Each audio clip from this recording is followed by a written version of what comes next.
নমস্কার বন্ধুরা, মনীষার হেসেলে আপনাদের সবাইকে স্বাগত। আজ নিয়ে চলে এসেছি ডালিয়া চিল্লার রেসিপি নিয়ে। রেসিপিটি অত্যন্ত হেলদি একটি রেসিপি।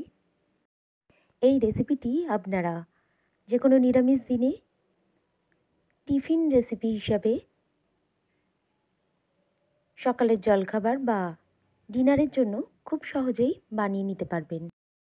এখানে 1 কাপ পরিমাণ ডালিয়া নিয়ে নিয়েছি, আর ডালিয়াটাকে জল দিয়ে প্রথমে ভালো করে ধুয়ে নিয়ে 2 থেকে 3 ঘন্টার জন্য ভিজিয়ে রেখেছিলাম।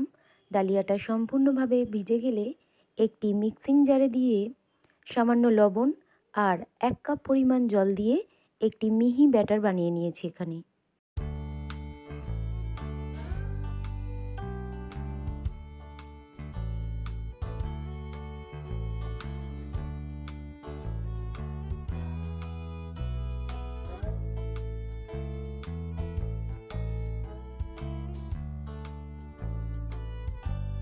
মিক্সিং জারের মধ্যে যে অবশিষ্ট ব্যাটারটা ছিল তাতে অল্প একটু জল দিয়ে দিলাম 1 চামচ পরিমাণ আদা বাটা, দিয়ে দিলাম কুচানো কাঁচা লঙ্কা, দিয়ে দিলাম 1 চামচ পরিমাণ, 1 বড় চামচ কুচানো টমেটো দিয়ে দিলাম, 1 বড় চামচ ক্যাপসিকাম দিয়ে দিলাম, কিছুটা পরিমাণ কুচানো ধনেপাতা দিয়ে দিলাম, 1 চামচ পরিমাণ গোটা জিরে দিয়ে দিলাম, স্বাদ অনুযায়ী লবণ দিয়ে দিলাম।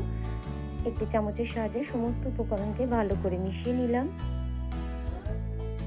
এই রকম ঘনত্বের একটি ব্যাটার তৈরি করে নিতে হবে। এখানে যে প্যানের মধ্যে চিল্লাটাকে বানাবো, প্যানের মধ্যে 1 চামচ পরিমাণ ঘি দিয়ে ভালো করে ব্রাশ করে নিলাম।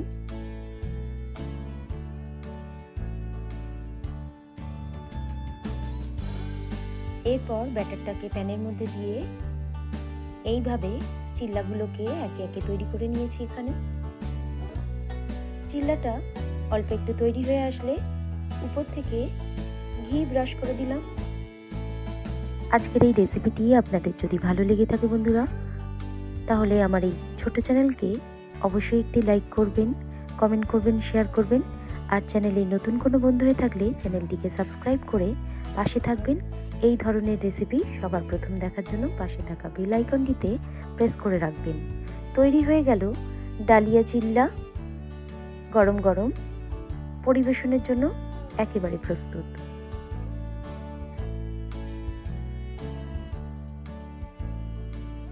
রেসিপিটি শেষ পর্যন্ত দেখার জন্য আপনাদের সবাইকে ধন্যবাদ। সবাই ভালো থাকবেন, সুস্থ থাকবেন।